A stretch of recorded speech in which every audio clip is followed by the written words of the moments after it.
श्री गणेशाय नमः. आजच्या भागात आपण जाणून घेऊया गणेशाला आद्य देवतेचा व अग्रपूजेचा मान कोणी व कसा दिला. कोणतेही शुभ कार्य असो की नवीन शुभारंभ असो, आपण आधी श्री गणेशाय नमः असं म्हणतो. अगदी लहानपणी शाळेच्या पहिल्या दिवशी पाटीवर गणेश असे लिहून मग मुळाक्षरे शिकवली जातात. श्री गणेशाचे पूजन करून मगच वास्तूत प्रवेश करतो. मग ते घर असो, दुकान असो किंवा व्यवसायाचे ठिकाण, ऑफिस वगैरे असो. ह्या श्री गणेशाला हा आद्य देवतेचा व अग्रपूजेचा मान म्हणजे प्रथम पूजेचा मान कुणी दिला असा प्रश्न मनात येतोच. निमंत्रण पत्रिकेवर श्री गणेश कृपेने हे कार्य योजले आहे, ठरवले आहे असे लिहिले असते. एकदा देवतांमध्ये चर्चा चालू होती की अग्रपूजेचा मान कोणाला मिळावा. तेव्हा असे ठरले की जो सर्वप्रथम संपूर्ण विश्व प्रदक्षिणा करून परत येईल त्याला अग्रपूजेचा व आद्य देवतेचा मान मिळेल. सगळ्या देवता आपापल्या वाहनांवर बसून विश्व प्रदक्षिणेला निघाल्या. गणपतीचे वाहन सगळ्यात छोटे, उंदरावर बसून त्याला हे कसे शक्य होणार. परंतु गणपतीने आपल्या तीक्ष्ण बुद्धीचा वापर करून आपल्या माता पित्यांभोवती 3 प्रदक्षिणा घातल्या व त्यांना वंदन करून त्यांच्या समोर बसला. ज्यावेळी सर्व देवता विश्व प्रदक्षिणा करून आल्या तेव्हा त्यांनी बघितले गणपती महादेवांसमोर आधीच येऊन बसला आहे. त्या देवता म्हणाल्या, गणेशा, तू विश्व परिक्रमा करायला गेला नाहीस का? तेव्हा गणेश म्हणाला, मी परिक्रमा करून परत आलो आहे. देवता म्हणाल्या, हे कसे शक्य आहे? तू एवढ्या लवकर कसा काय आलास? तेव्हा गणेश म्हणाला, माता पिता ह्या दोघांमध्ये सर्व विश्व सामावले आहेत. त्यामुळे त्यांना प्रदक्षिणा घालणे हीच विश्व परिक्रमा आहे. देवतांना त्याचे बोलणे पटले, कारण तो जे बोलला ते तर निर्विवाद सत्य होते. सर्वांनी त्याला प्रथम विजेता मान्य केलं आणि तेव्हापासून प्रत्येक कार्याच्या प्रारंभी गणपतीची पूजा करण्याची प्रथा पडली.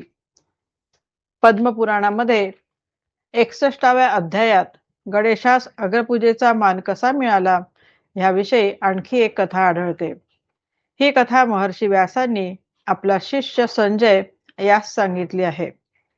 एकदा सर्व देवांनी विशेष श्रद्धेने अमृतापासून तयार केलेला आनंददायक असा दिव्य मोदक पार्वतीस दिला. तेव्हा पार्वतीच्या दोन्ही मुलांनी गणेश व कार्तिकेय यांनी मला तो मोदक दे म्हणून पार्वतीकडे हट्ट केला.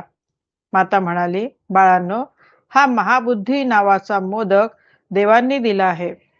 याचा गुणधर्म असा आहे की याच्या केवळ वासाने अमरत्व येते.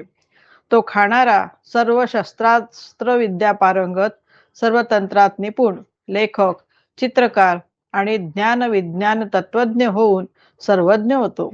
तरी तुम्हा दोघांपैकी जो जास्त धार्मिकता मिळवून 100 सिद्धी प्राप्त करेल त्यालाच मी हा मोदक देईन.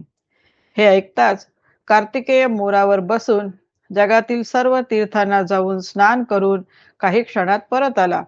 बुद्धिवान गणेशाने मात्र वडिलांना आईला श्रद्धेने प्रदक्षिणा घातली आणि वडिलांच्या पुढे येऊन उभा राहिला.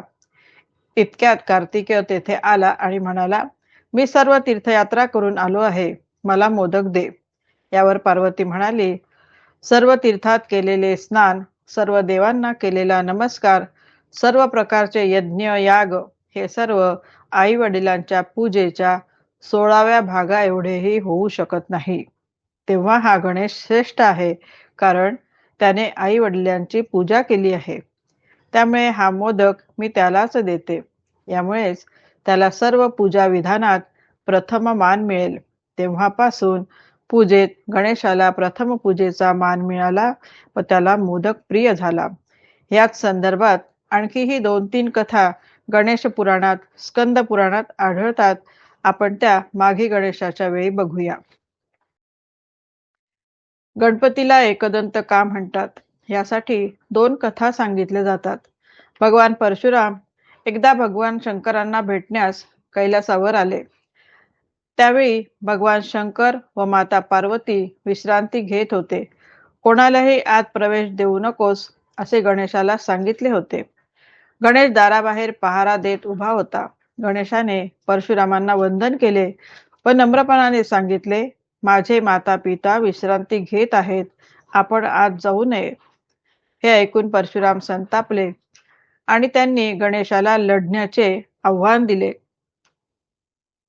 गणेश आणि परशुराम यांच्यात घनघोर युद्ध झाले. गणेशाने परशुरामांचा प्रत्येक हल्ला परतवून लावला.